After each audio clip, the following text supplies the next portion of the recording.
মা, একটু তাড়াতাড়ি উঠুন না, আমার গায়ে যেন ঠান্ডা ঠান্ডা কি একটা ঘুরে বেড়াচ্ছে। আমার খুব ভয় করছে।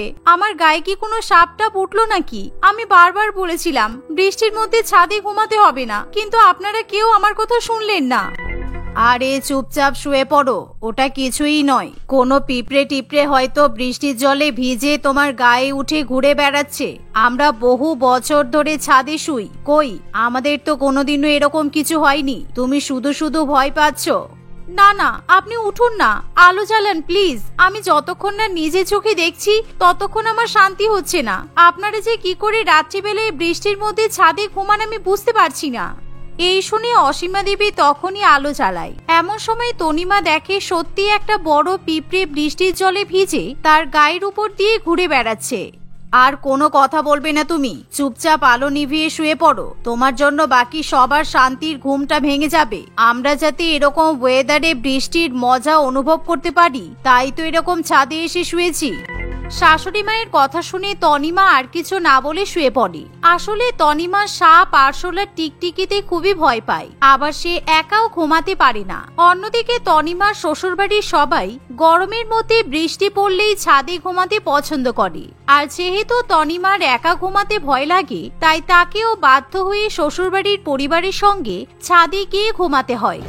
মা, আমার ছাদে ঘুমাতে খুব ভয় লাগে। আমরা সবাই মিলে ঘরে এসি চালিয়েও তো ঘুমাতে পারি। খোলা ছাদে শোয়ার থেকে ঘরের মধ্যে এসি চালিয়ে শোয়া অনেক বেশি আরামদায়ক। আগে যখন বৃষ্টি হয়নি তখন তো আমরা এসি চালিয়ে শুয়েছি। আরে খোলা ছাদ মানে আমাদের ছাদের উপর তো টিনের ছাউনি দেওয়া আছে। হ্যাঁ, 4-5টা ফাঁকা আমরা ইচ্ছা করেই রেখেছি, যাতে বৃষ্টির ঠান্ডা ওয়েদারটা আমরা ভালোভাবে উপভোগ করতে পারি। আর এই গরমের বৃষ্টির মধ্যে এসি চালিয়ে কেউ কখনো ঘুমায় না। ঘরের মধ্যে এসি চালিয়ে যা ঠান্ডা অনুভব হয়, বাইরে বৃষ্টির মধ্যে খোলা জায়গায় ঘুমালে আরো বেশি ঠান্ডা তুমি অনুভব করতে পারবে। আর এরকম বৃষ্টি ওয়েদার আমরা সবাই খুব পছন্দ করি। তোমার যদি এতই অসুবিধা হয় তাহলে তুমি ঘরে গিয়ে একা ঘুমাতে পারো। এভাবে 2-1 দিন কাটে, কিন্তু তনিমা কিছুতেই ছাদে ঘুমাতে পারে না। তাই একদিন তনিমা তার ননদ তিয়াশাকে বলে, তিয়াশা, তুমি আজকে আমার সঙ্গে ঘরে ঘুমাও না প্লিজ। এই কদিন যে হারে বৃষ্টি লেগেছে, আমার মনে হচ্ছে না শাশুড়ি মা আমার সঙ্গে আমার ঘরে এসে ঘুমাবে। কিন্তু তুমি তো জানো আমি ছাদে শুতে কতটা ভয় পাই, তার উপর আমার একা একা ঘুমাতেও তো ভয় করে। আমরা গরমের মধ্যে বৃষ্টি হলেই ছাদে ঘুমাতে ভালোবাসি। তুমি ভাবলে কি করে যে আমি তোমার সঙ্গে ঘুমাবো? তবে তোমার যদি ছাদে ঘুমাতে খুব বেশি অসুবিধা হয় তাহলে তুমি ঘরেই ঘুমাতে পারো। কোনো অসুবিধা হলে আমাদেরকে ডাকবে, তাহলেই তো হয়ে গেল। তিয়াশা এভাবে সাহস দিলেও তনিমা কিছুতেই একা একা শোয়ার সাহস পায় না, কারণ সে রাত্রিবেলা একা ঘুমালে ভূতের ভয় পায়। শাশুড়ি মা, শ্বশুর মশাই, ননদ, আমার বর সবাই তো ছাদে আছে। আমার যদি খুব বেশি ভয় লাগে তাহলে আমি এক দৌড়ে ছাদে চলে যাব। তাছাড়া আমি তো ঘরে আলো জ্বালিয়েই রাখছি। ছোটবেলায় শুনেছি আলো জ্বালিয়ে রাখলে নাকি ভূত আসে না। এই মনে করে তনিমা আলো জ্বালিয়ে ঘরের মধ্যে শুয়ে পড়ে। অন্যদিকে অসীমা দেবী এবং তার গোটা পরিবার ছাদে বৃষ্টির মধ্যে আরাম করে শুয়ে থাকে। কিন্তু মাঝরাতে হঠাৎ করে লোডশেডিং হওয়ায় তনিমার ঘরের আলো নিভে যায়, আর তনিমা ভীষণই ভয় পেয়ে যায়। তাই সে তখনই অন্ধকারের মধ্যেই কোনো মতে হাতড়ে হাতড়ে দৌড়ে ছাদে চলে যায়। কিন্তু ছাদে গিয়ে অন্ধকারে দেখতে না পেয়ে তনিমা অসীমা দেবীর পায়ের উপর উঠে পড়ে, যার ফলে অসীমা দেবী যন্ত্রণায় চিৎকার করে ওঠে। আহ উফ, কোন হতচ্ছাড়া আমার ব্যথা পায়ে এসে উঠে পড়লো। ওরে মা রে, মনে হচ্ছে আমার হাতটাই ভেঙে গেল। কোনো চোর আসেনি তো? এই খোকা, তাড়াতাড়ি উঠে বাঁশটা নিয়ে আয়। ওই চোরটা আবার আমার পায়ের উপর এসে পড়েছে। উঠে পড়েছে। মায়ের চিৎকার চেঁচামেচি শুনে তনিমার বর আকাশের ঘুম ভেঙে যায়। আকাশ তাড়াতাড়ি করে টর্চ এবং বাঁশ নিয়ে এসে দেখে তনিমা তার মায়ের পায়ের কাছে পড়ে আছে। আমাকে ভূতে তাড়া করেছিল। লোডশেডিং এর জন্য পুরো ঘর অন্ধকার হয়ে গেছে। আমি ভয়ে কিছু দেখতে না পেয়ে ভুল করে মায়ের পায়ের উপর উঠে দাঁড়িয়েছি। তোমাকে তো আমাদের সঙ্গে ঘুমাতে বলা হয়েছিল। তুমি তো পাকামি মেরে ঘরে গিয়ে একা একা ঘুমাতে চাইলে। তোমার জন্য মনে হচ্ছে আমার পায়ের হাড়টা ভেঙে গেছে। একেই ঠিক মতো হাঁটাচলা করতে পারি না, তার উপর মনে হচ্ছে পাটা গেল। সেদিন রাতে তনিমা আর সাহস করে একা ঘরে ঘুমাতে পারে না। সে আবার বৃষ্টির মধ্যে তার শ্বশুরবাড়ির পরিবারের সঙ্গে ছাদেই শুয়ে পড়ে, কিন্তু কিছুতেই তনিমার ঘুম আসতে চায় না, কারণ সে যেহেতু ভূতে ভয় পায় তাই খোলা জায়গায় তার কিছুতেই ঘুম আসতে চায় না। একদিন, আকাশ, এই কয়দিন পর পর বৃষ্টি হচ্ছে বলে তোমরা তো সবাই ছাদে গিয়ে ঘুমাচ্ছ, কিন্তু আমার ছাদে গিয়ে কিছুতেই ঘুম হচ্ছে না। তোমরা যদি প্রত্যেকদিন রাত্রিবেলা এভাবে ছাদে ঘুমাও, আমি তো তাহলে না ঘুমিয়ে ঘুমিয়ে অসুস্থ হয়ে পড়বো। ও আচ্ছা, বুঝলাম। আমার মনে হয় তোমার মেঝেতে বিছানা করে শোবার অভ্যাস নেই, সেই জন্যই তুমি ছাদে ঘুমাতে পারছো না। আসলে ছোটবেলা থেকেই আমাদের ছাদের মেঝেতে বিছানা করে শোয়ার অভ্যাস। ঠিক আছে, কোনো অসুবিধা নেই। আমি তোমার জন্য এক্ষুনি একটা ওয়াটারপ্রুফ ম্যাট্রেস অর্ডার করে দিচ্ছি, আর ওই ম্যাট্রেসের উপর আমরা সবাই মিলে একসাথে ঘুমাতে পারবো। এই বলে আকাশ একটা ওয়াটারপ্রুফ ম্যাট্রেস তখনই অর্ডার করে দেয়, কিন্তু তনিমা আকাশকে কিছুতেই বোঝাতে পারে না যে ভূতের ভয়ে সে ছাদে কিছুতেই ঘুমাতে পারে না। তাই ওয়াটারপ্রুফ ম্যাট্রেসে শোয়ার পরও তনিমার ঘুম আসে না। এভাবেই কিছুদিন কাটে। একদিন তনিমার বাবা রমেশ বাবু তনিমাকে ফোন করে। অনেকদিন তো হয়ে গেল, আমাদের বাড়িতে আসিস না। আর এখন তো বৃষ্টি পড়ে একটু গরম কমেওছে। এক কাজ কর, তো শ্বশুরবাড়ির সবাইকে নিয়ে আমাদের বাড়িতে বেড়াতে চলে আই, বুঝেছিস? বাবার কথা শুনে তনিমা খুবই খুশি হয়, কারণ সে ভাবে এবার সে অন্তত বাপের বাড়িতে গিয়ে ভালোভাবে ঘুমাতে পারবে। তাই তনিমা পরের দিনই তার শ্বশুরবাড়ির পরিবারকে নিয়ে বাপের বাড়িতে গিয়ে উপস্থিত হয়। আর সেদিনই রাত্রিবেলাতে হালকা বৃষ্টি শুরু হয়। ওই দেখো মা, আজকে আবার বৃষ্টি হচ্ছে, চলো আমরা বৌদিদের বাড়ির ছাদে গিয়ে ঘুমাই। বৃষ্টির সময় ঘরের মধ্যে থাকলে ঘরটা কেমন যেন ভ্যাপসা হয়ে ওঠে। চলো আমরা সবাই ছাদে চলে যাই। আজকে আমার বৃষ্টির মধ্যে ঘুমাতে ভীষণ ইচ্ছা করছিল। বৌমা, যাও তোমাদের বাড়ির ছাদে গিয়ে আমাদের জন্য বিছানা করে দাও। বৃষ্টির মধ্যে ঘুমাতে খুব মজা লাগবে। তোমার বাবা মাও যদি আমাদের সঙ্গে বৃষ্টিতে ঘুমাতে চায় তাহলে ওনাদেরকেও নিয়ে যেতে পারো। অসীমা দেবীর মুখে এরকম কথা শুনি তনিমার বাবা মা খুবই অবাক হয়। আপনাদের কি আমাদের বাড়িতে কোনো অসুবিধা হচ্ছে? বাড়িতে এতগুলো ঘর, এসি থাকতে আপনারা ছাদে গিয়ে কেন শোবেন? আপনারা আমাদের ঘরের মধ্যেই তো শুতে পারেন। না না বেয়াই মশাই, আপনি ভুল ভাবছেন। আমাদের এখানে কোনো অসুবিধা হচ্ছে না। আসলে আমরা বৃষ্টির মধ্যে কিছুতেই ঘরে ঘুমাতে পারি না। আমাদের বৃষ্টির মধ্যে ছাদে ঠান্ডা ওয়েদারে ঘুমাতে খুব ভালো লাগে। যদিও আপনাদের বাড়ির ছাদে কোনো ছাউনি দেওয়া নেই, কিন্তু কিছু করার নেই। আজকের রাতটা আমরা মাথার উপরে প্লাস্টিক দিয়ে ছাউনি বানিয়ে কোনো মতে রাত কাটিয়ে নেব। আসলে আমাদের বৃষ্টির শব্দ শুনে ঠান্ডা আবহাওয়াতে ঘুমাতে ভীষণ ভালো লাগে, তাই আমরা আজকে ছাদেই ঘুমাবো। এই কথা শুনে তনিমার বাবা মা আর কিছু বলতে পারে না। কিন্তু তনিমা সেদিন ছাদে ঘুমায় না, সে তার মায়ের সঙ্গে মায়ের ঘরে গিয়ে ঘুমিয়ে পড়ে। কিন্তু দুর্ভাগ্যবশত সেদিন রাত্রিবেলা ঝড়ে ত্রিপল উড়ে যায়, আর আকাশ এবং তার পরিবারের প্রত্যেকের গায়ে গোটা গোটা শিল পড়ে। এই রে, বৌমা নিশ্চয়ই ত্রিপলটা ঠিক করে বাঁধেনি, ওই জন্য গায়ে শিল পড়ছে। নিজেদের বাড়িতে থাকলে এরকম কিছুই হতো না। কি মরতে যে বৌমার বাপের বাড়িতে আসতে গেলাম, তার উপর বৌমা যদি একটু ত্রিপলটা ঠিক মতো টাঙিয়ে দিত তাও কিছুটা শিল থেকে রক্ষা পেতাম। ত্রিপল নেই বলে গা হাত পায়ে শিল পড়ে পুরো থেতলা গেল। এভাবে অসীমা দেবী এবং তার পরিবার ভীষণই রেগে যায়। তাই পরের দিন সকালবেলা অসীমা দেবী তনিমা এবং তার বাবা মাকে উল্টোপাল্টা কথা বলে অপমান করে। এমনকি সেদিনই তারা নিজেদের বাড়িতে ফিরে যায়, যা দেখে তনিমা এবং তার বাবা মায়ের খুবই খারাপ লাগে। কিন্তু তনিমা চাইলেও কিছু করতে পারে না। সেও বাধ্য হয়ে মন খারাপ করে আবার শ্বশুর বাড়িতে ফিরে আসে। এভাবে দেখতে দেখতে দু একদিন কাটে। একদিন অসীমা দেবীর পাশের প্রতিবেশীর বাড়িতে এক নতুন স্বামী স্ত্রী ভাড়াটিয়া পরিবার আসে। আর তারা যখন তনিমা এবং তার পরিবারকে বৃষ্টির মধ্যে ছাদে ঘুমাতে দেখে তখন তারা দুজনেই খুবই অবাক হয়।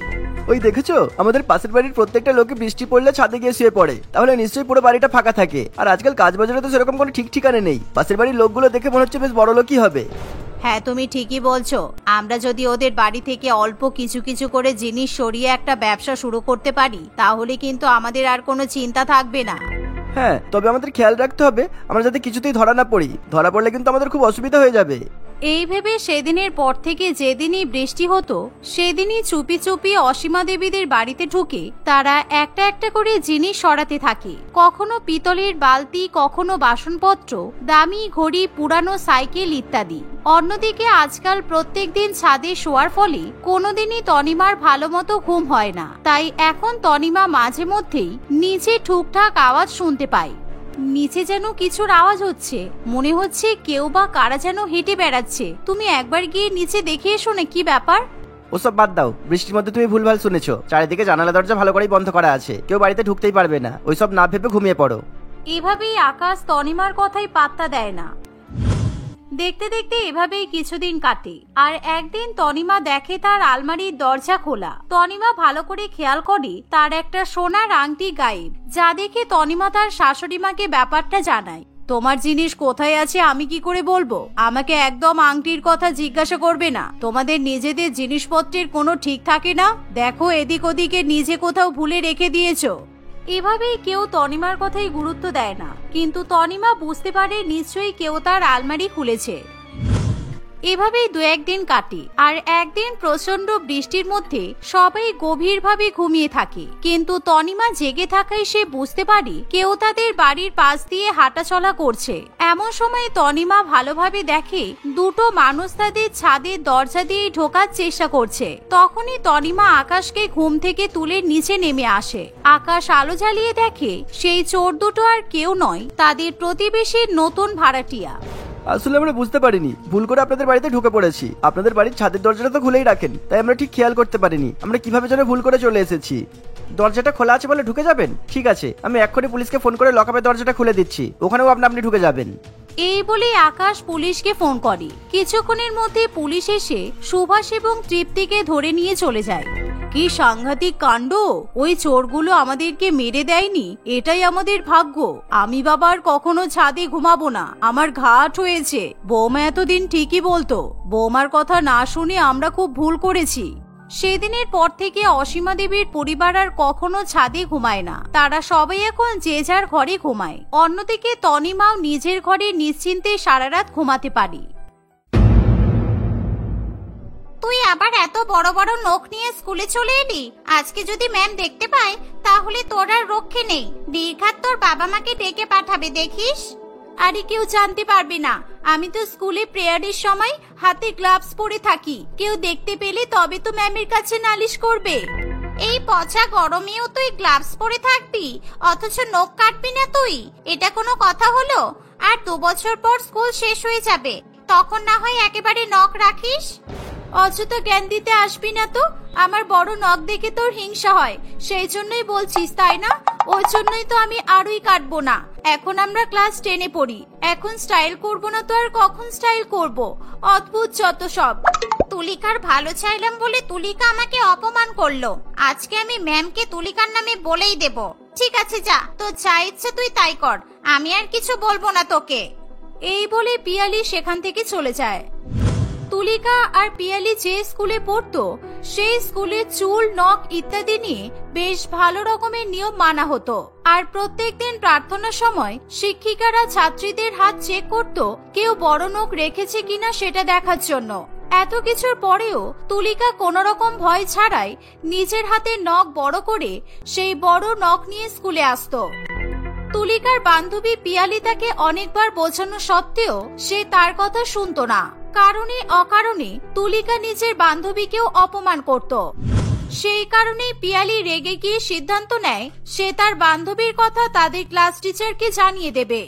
জানেন ম্যাডাম, তুলিকা কত বড় বড় নখ নিয়ে স্কুলে এসেছে, কেউ বারণ করলে ও কারোর কথা শোনে না।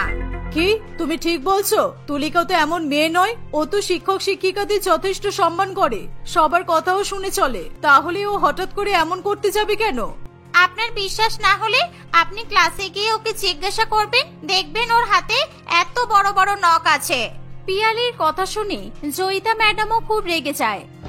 সে ক্লাসে এসেই সবার আগে তুলিকাকে দাঁড় করায় এবং তার হাত দেখতে চায়। তুলিকা হাত দেখালে জয়িতা ম্যাডাম রেগে গিয়ে তুলিকাকে কিছু না বলেই পিয়ালিকে সবার সামনে একটা চড় মারে। আপনি আমাকে মারলেন কেন ম্যাডাম? আমি তো আপনাকে সত্যি কথাই বললাম, তুলিকা তো হাতে বড় নখ রেখেছে, আমি তো রাখিনি। সকাল সকাল স্কুলে এসে টিচারদের বিরক্ত করতে তোমার ভালো লাগে তাই না? স্টাফ রুমে বসে কাজ করছিলাম, তুমি শুধু শুধু আমাকে মিথ্যা কথা বলে এখানে ডেকে নিয়ে এলে। আমি কেন আপনাকে মিথ্যা কথা বলতে যাব?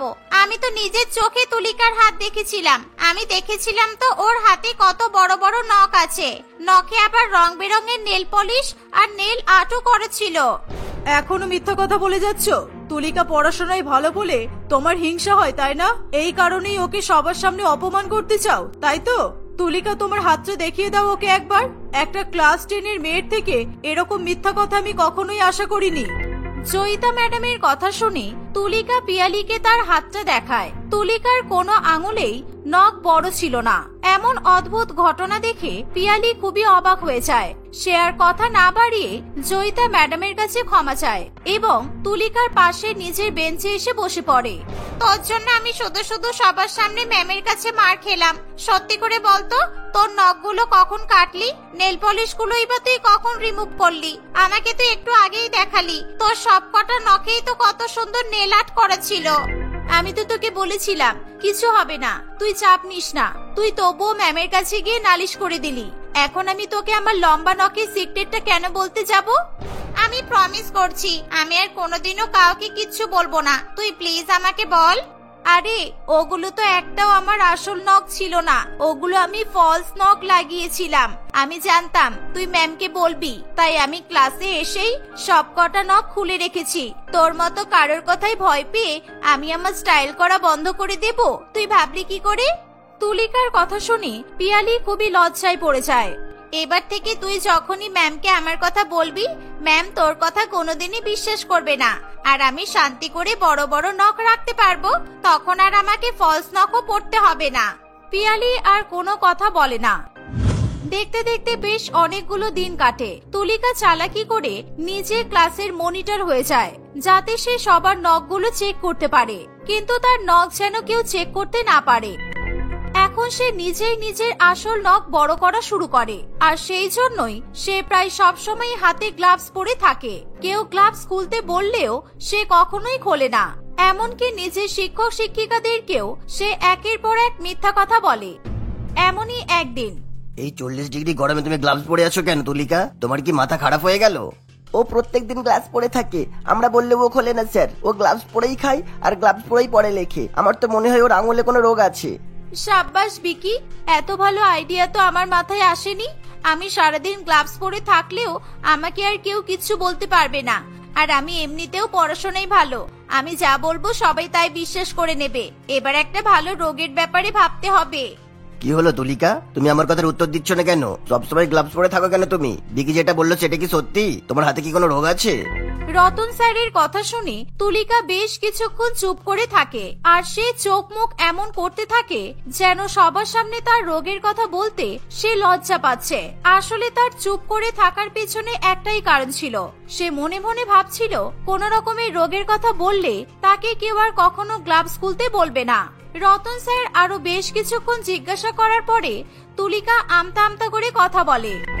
মানে স্যার, মানে আজকে তুলিকা খুব ভালো মতো ফেসেছে। সেদিন আমাকে সবার সামনে চড় খাইয়েছিলিস তাই না? এবার দেখ রতন স্যার তোর কি হাল করে। আমি আর একবার জিজ্ঞাসা করব, তুমি যদি না বলো তাহলে আমি এক্ষুনি তোমাকে প্রিন্সিপালের কাছে নিয়ে যাব, তারপর উনি যা ব্যবস্থা নেওয়ার নেবেন। আসলে স্যার আমার সোরিয়াসিস আছে। সোরিয়াসিস মানে বোঝেন তো? এটা এক রকমের চুলকানি। আমাকে হাতে ওষুধ মেখে সারাদিন গ্লাভস পরে থাকতে হয়, তা না হলে এই হাত আমি যেখানে লাগাবো সেখানেই এই সোরিয়াসিস ছড়িয়ে যেতে পারে। আপনি যদি চান আমি গ্লাভস খুলে দেখাতে পারি। খুলবো? দাঁড়ান আমি সামনে আসছি। এই এই না না না না, এখানে আসতে হবে না। আমি জানি সোরিয়াসিস কি, দাঁত হাজা টাইপের জিনিস, তাই তো? এত অল্প বয়সে তোমার হাতে এসব কিভাবে হলো? তুমি কি খুব জল ঘাটো নাকি? যাই হোক সব বাদ দাও, তুমি গ্লাভস পরেই থাকবে, কখনো খুলবে না, হ্যাঁ? আর এই যে ক্লাসের বাকি সবাই, কখনোই তোমরা তুলিকার হাতে হাত দেবে না বা ওর গ্লাভস খুলে দেওয়ার চেষ্টাও করবে না, তাহলে ভবিষ্যতে তোমাদের এইভাবে গ্লাভস পরে থাকতে হবে বলে দিলাম। রতন স্যারের কথায় ক্লাসের সকলে ভয় পেয়ে যায়। তারা কেউ আর তুলিকার গ্লাভস পরে থাকা নিয়ে কোনো প্রশ্ন করে না। তুলিকা মনের সুখে নিজের নখ বড় করতে থাকে। এখন সে সারাদিন নিজের হাতে নখের পরিচর্যা করতেই ব্যস্ত থাকে। তুলিকা হাতে বড় বড় নখ রেখে এবং তাতে নেল পলিশ পরে টিউশন পড়তে গেলে তারা সবাই তুলিকার নখ দেখে অবাক হয়ে যায়। তুই এত বড় বড় নখ কিভাবে বানালি? আমি তো জানতাম তোদের স্কুল নখ নিয়ে আর চুল নিয়ে অনেক কড়াকড়ি করে, তারপরেও তুই এতদিন ধরে এত বড় নখ কি করে করলি রে? এসব করতে বুদ্ধি আর ট্যালেন্ট লাগে, বুঝলি? তোদের কাছে তো দুটোর একটাও নেই। না তোরা পড়াশোনায় ভালো আর না ভালোভাবে স্টাইল করতে পারিস। আমরা আর কিছু পারি না পারি, স্কুলের শিক্ষক শিক্ষিকাদের আর স্কুলের নিয়ম মেনে চলতে পারি। ক্লাস 10-এ পড়ে বোর্ডের পরীক্ষায় প্রিপারেশন না করে অযথা স্টাইল করে সময় নষ্ট করি না। বেশি বাজে কথা বলিস না তো। নাচতে না জানলে উঠান বেকা, জানিস তো? এত ভালো ছাত্র হয়ে কি লাভ? সেই তো নিজেদের এরকম ভুলভাল স্টাইলের জন্য কোনো বন্ধুও পাতাতে পারিস না। তুলিকা এইভাবেই প্রত্যেকদিন কাউকে না কাউকে অপমান করতেই থাকে। সে প্রায় সারাদিনই তার নখ নিয়ে ব্যস্ত থাকে। স্টাইল এবং রূপচর্চার চক্করে সে আর আগের মতো মন দিয়ে পড়াশোনা করে না। সে সারাদিন শুধু কিভাবে নখের পরিচর্যা করতে হয় আর কিভাবে নেল আর্ট করতে হয় এসবই দেখতে থাকে। তার পাড়ার টেবিলে বই খাতা পেন পেন্সিলের থেকে নেল পলিশ বেশি দেখতে পাওয়া যায়, আর এই কারণেই তার বাবা মাও বেশ চিন্তায় পড়ে। তোর কি বোর্ডের পরীক্ষা দেওয়ার কোনো ইচ্ছা নেই? কয়েকদিন পরেই তো তোদের টেস্ট পরীক্ষা শুরু হবে, তখনও কি তুই পরীক্ষার হলে গিয়ে নেল পলিশ পরবি? আর এত বড় নখ নিয়ে তো তোকে পরীক্ষার হলে ঢুকতেও দেবে না। এতদিন যখন স্কুল করতে পেরেছি তখন পরীক্ষাও দিতে পারবো, শুধু শুধু আমাকে নিয়ে চিন্তা করো না। আমি আজই যদি তোর সব নেল পলিশ ফেলে দিতে না পেরেছি তাহলে আমার নাম পাল্টে রেখে দিস। এইটুকু মেয়ে পড়াশোনা বাদ দিয়ে এত সাজগোজে মন কেন রে তোর? এতদিন তো করিসনি, এখন এই দরকারি পরীক্ষাটার আগেই তোর এইসব করার কথা মাথায় এলো? তুমি এসব মেয়েলি ব্যাপারে নাক গলিও না তো বাবা। তোমরা কি করছো না করছো সেসব নিয়ে কি আমি কখনো মাথা ঘামিয়েছি? তাহলে আমাকে নিয়ে তোমরা শুধু শুধু চিন্তা করো না। আমাকে এখন শান্তিতে এই নতুন নেল ডিজাইনটা করতে দাও। বিকাশ বাবু তুলিকার কোনো কথাই শোনে না। সে সমস্ত নেল পলিশ নিয়ে ফেলে দেয়। এর ফলে তুলিকা প্রচন্ড রেগে যায় এবং কাউকে কিছু না বলেই সে স্কুলে চলে যায়। বাড়িতে বাবা মায়ের সাথে রাগারাগি করে সে স্কুলেও সবার সাথে অকারণে রাগ দেখাতে শুরু করে। তাদের স্কুলের একটি ছেলে রক্তিমকে তুলিকা খুবই পছন্দ করত। সে অনেকদিন পরে স্কুলে আসায় তুলিকা তার সাথে কথা বলতে চায়। সে সামনে আসছে দেখেই রক্তিম 2 পা পিছিয়ে যায়। তুই আমার সাথে এরকম ব্যবহার করছিস কেন? আমি তোর কি ক্ষতি করলাম? এতদিন ধরে আমার কাছ থেকে পড়াশোনায় সাহায্য নিয়েছিস, আমি সব রকম ভাবে তোকে হেল্প করেছি, আর আজকে তুই আমাকে দেখে পিছিয়ে যাচ্ছিস কেন? তোর গায়ে তো কি সব রোগ আছে? তুই আমার সামনে এলে আমার গায়েও যদি ওইসব রোগগুলো হয়ে যায় তাহলে আমি তো পরীক্ষা দিতে পারবো না। তুই প্লিজ আমার সাথে কথা বলিস না। কে বলেছে তোকে আমার গায়ে রোগ আছে? আমি বলেছি? তুই কেন বলতে যাবি? ক্লাসে তো সবাই জানে আমি 2 সপ্তাহ স্কুলে আসিনি, তাই বলে কি আমি সব খবর পাবো না? তুই কেন গ্লাভস পরে আসিস আমি সেটাও জানি। তুই প্লিজ আমার থেকে দূরে থাক। স্কিনের প্রবলেম আমার খুব ভয় করে, একবার হয়ে গেলে আর ছাড়তেই চাইবে না। রক্তিমের কথা শুনে তুলিকার আরো রাগ হয়। সে নিজের হাতের গ্লাভস দুটো খুলে রক্তিমকে দেখায়। আমার হাতে কোনো রোগ নেই, দেখ আমি সুন্দর করে আমার হাতগুলোকে সাজাবো বলেই নখগুলো বড় করেছি, আর স্কুলে যাতে আমার বড় নখের কথা কেউ জানতে না পারে সেই জন্যই আমি গ্লাভস পরে থাকি। আমি জানতাম তুই ফলস নখ যখন পরছিস না তখন নিশ্চয়ই তুই নিজেই নখ বড় করছিস, তাই জন্যই তো তুই গ্লাভস পরে থাকিস। তবে আমার কাছে সঠিক কোনো প্রমাণ ছিল না বলে আমি কাউকে কিছু বলতে পারিনি, কিন্তু আজকে আমার কাছে প্রমাণ আছে, আর রক্তিমও আছে। ও তোর হাত দেখেছে। আমরা দুজনে গিয়ে টিচারদেরকে সব বলে দেব। তুলিকা রেগে গিয়ে পিয়ালিকে বাধা দিতে চায়, আর তাদের দুজনের মধ্যে ধস্তাধস্তি আটকাতে গিয়ে রক্তিম মাঝখানে চলে আসে। রক্তিম হঠাৎ করে তুলিকা এবং পিয়ালির মাঝে চলে আসায় তুলিকার হাতে নখ রক্তিমের চোখে লেগে যায় এবং তার চোখের একটা কোণ কেটে গিয়ে সঙ্গে সঙ্গে সেখান থেকে রক্ত বেরোতে শুরু হয়। রক্তিম ব্যথায় চিৎকার করতে থাকে। তার চিৎকার শুনে সবাই সেখানে ছুটে আসে। রক্তিমের এমন অবস্থা দেখে তুলিকা ভয়ে কাঁপতে থাকে। একের পর এক সবাই তুলিকাকে খুব বকাবকি করতে থাকে। স্কুলে এতদিন ধরে মিথ্যা কথা বলার জন্য নন্দিনী ম্যাডাম ফোন করে তার বাবা মাকে স্কুলে ডেকে আনে। সেখানে এসে রক্তিমের অবস্থা দেখে তুলিকার বাবা মাও তুলিকাকে অনেক বকাবকি করে। আমাকে তোমরা সবাই ক্ষমা করে দাও প্লিজ, আমার জন্য রক্তিমের এমন অবস্থা হলো। আমি সবার কাছ থেকে ক্ষমা চেয়ে নিচ্ছি। আমি কথা দিচ্ছি আমি আর কোনোদিনও নখ বড় করব না। তোমরা প্লিজ রক্তিমকে আগে তাড়াতাড়ি ডাক্তারের কাছে নিয়ে যাও। সবাই রক্তিমকে হাসপাতালে নিয়ে যায়। তুলিকা সেদিনের পর থেকে তার হাতে নখ রাখা বন্ধ করে দেয় এবং সে মন দিয়ে পড়াশোনা করতে শুরু করে।